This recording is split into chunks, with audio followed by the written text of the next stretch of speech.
two-term governor of Anambra State, and also a banker turned businessman who later ventured into politics and was the vice presidential candidate to Atiku Abubakar in 2019.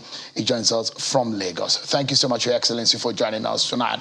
Let me begin by getting clarity on the position of the aspirants from the southeast region of the country on the platform of the PDP. First and foremost, it does look like you are looking for a consensus. Is that a position from that yesterday's meeting?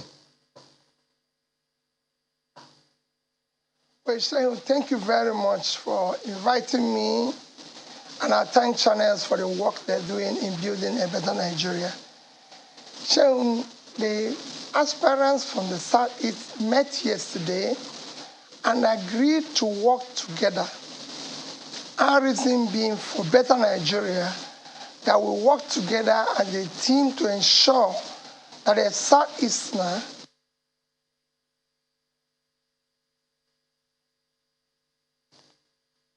on our commitment for a better Nigeria that will build based on fairness, equity. And you ask whether is that a consensus? Yes, I know that the issue of consensus is being presently canvassed within the PDP family, and we are not against that. We agree with that. If that consensus is going to be based on fairness, equity, respect, and love for each zone in a multinational nation like Nigeria, multi-ethnic, with zones, what you need for inclusiveness is to ensure fairness, equity, love of each other. That is even enshrined in our Constitution when they mention issue of national character. If you go there, the Constitution was very clear, is to ensure that every zone and every area is included in the power sharing. So for us, if the consensus is based on equity and fairness and respect, we will accept it. I was asking that question because if you and your colleagues, former Senate President, former SGF, Samuel Habunwa, yourself, if you agree, because it's a similar thing that your northern colleagues, the Bukola Saraki, Aminu Tambuwa, Governor Bala Muhammad, that is one of those things that they're trying to do to have a consensus candidate from the north. Is your position as of yesterday, if you can categorically tell us, is that the Southeast aspirants in the PDP want to present a unified voice, a unified aspirant? Is that the case? So we just started yesterday, but we agreed to work together. And that will lead to something. Just like they have agreed to work together. They haven't agreed on one person. Maybe we just agreed that we're a family and we're going to work together for the interests of the Southeast.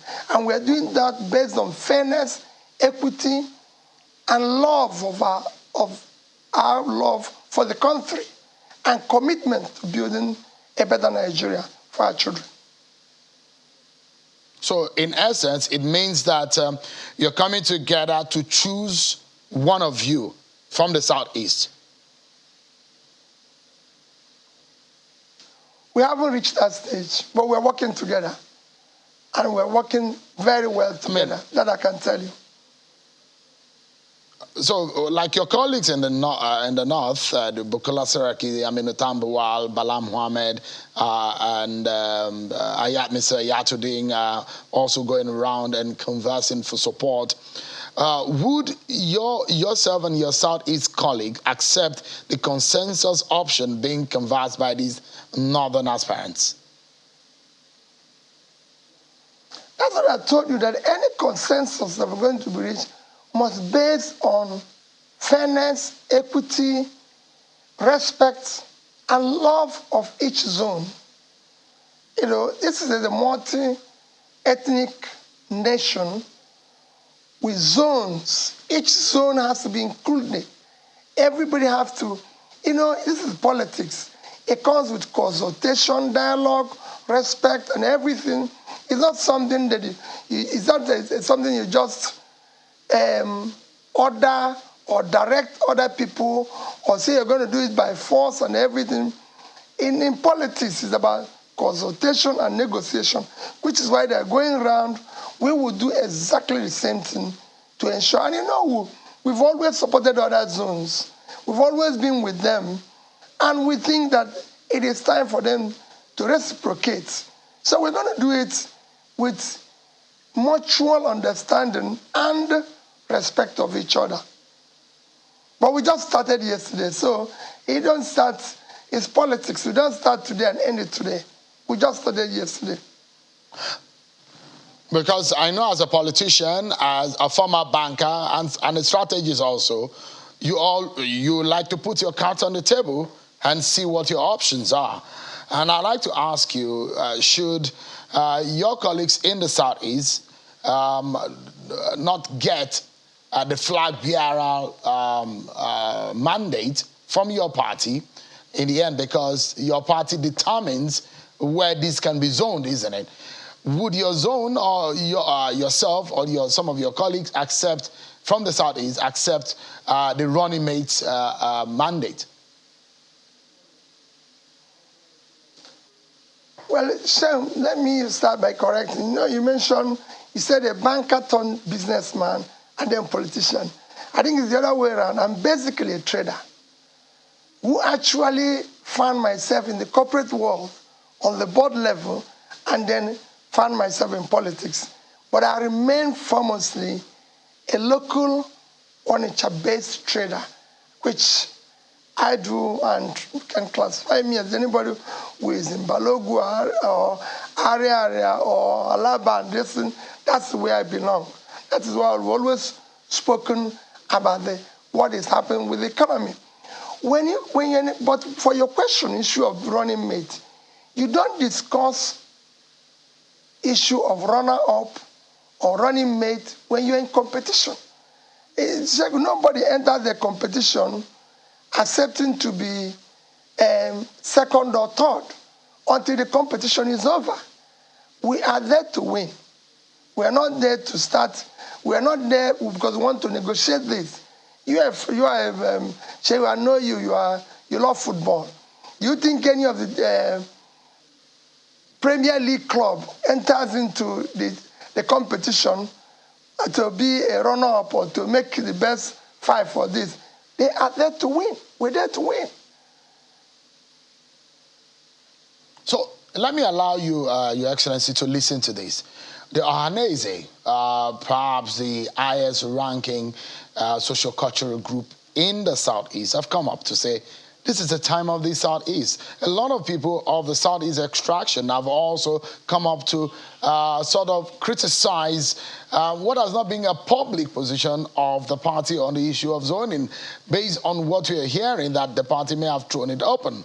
But I'll allow you to take a listen to what the Ohanese in their meeting in Owerri, I think yesterday or today. Take a listen to them and I'll ask you my next question.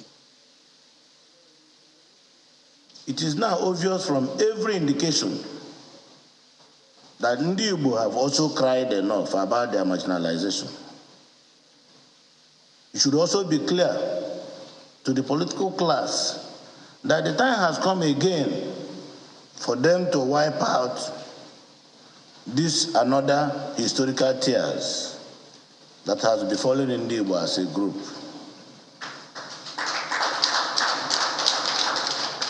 What is more, most of the patriots who engineered the plan that made the Southwest produce the presidential candidates for the two major political parties in 1999 are still alive and active in Nigerian politics.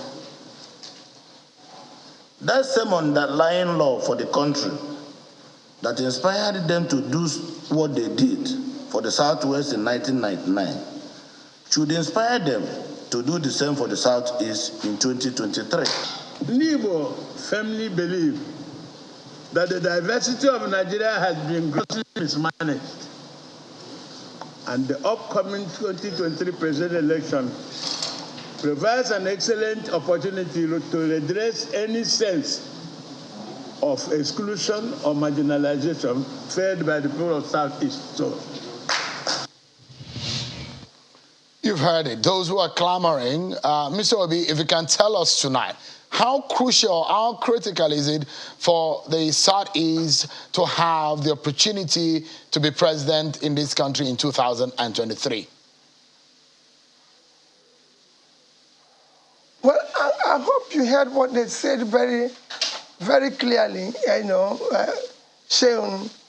It is the same thing I have been saying, that this is based on fairness and equity. You have to have a fair, equitable society if you live in a nation that is as diverse as our own. And what Ohaneze is doing is appealing to the conscience of other zones to see our cry, to see that we're doing so based on our love and commitment for a better Nigeria. This is the foundation of the unity, the peace, the growth of this nation, and that is what our cry is. There's nothing more they can say. But if we're not asking, we're not saying, oh, it is our turn by force. We're not, it is what you can call a humble appeal that you look at this and see how these people have been crying over the years, how they were being humbly, respectfully appealing for inclusion. And that's what we're doing. So the question here is, and I'd like to task you for a few minutes on what Nigeria needs.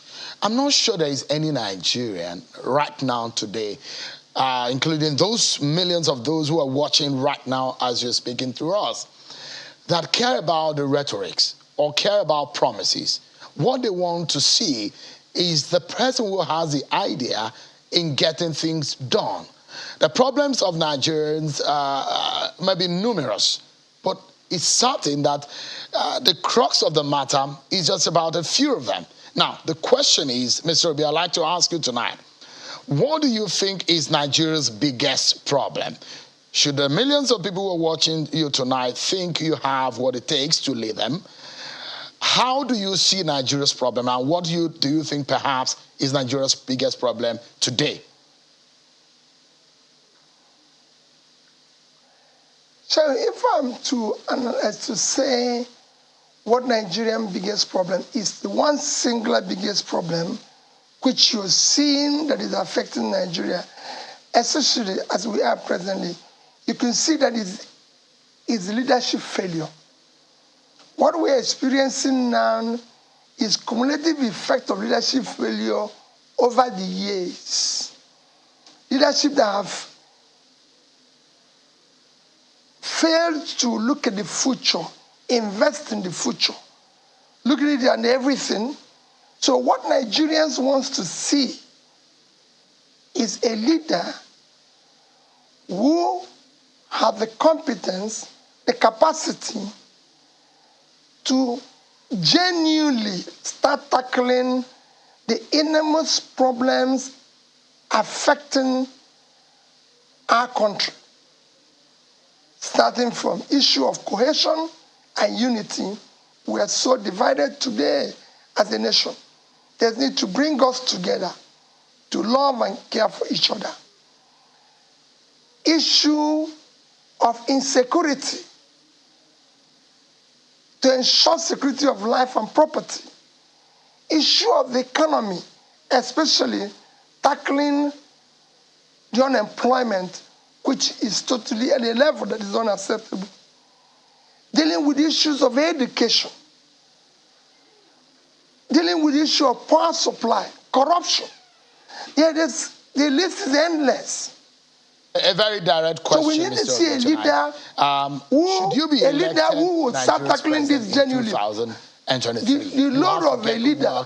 Immediately. Nigerians who want answers immediately. They want things to be resolved immediately in the first 100 days. You've mentioned that there is a leadership problem in this country.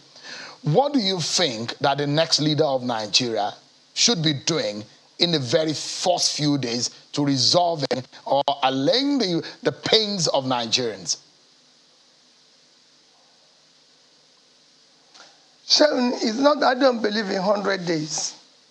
I believe in tackling the right things from day one. All these 100 days and after it, you lose momentum. First is that the role of a leader is solving problems, bringing solutions to problems, not to be creating more problems or blames. What you have here in Nigeria is that somebody seeks for a political position, and when he's elected, then he starts blaming the party.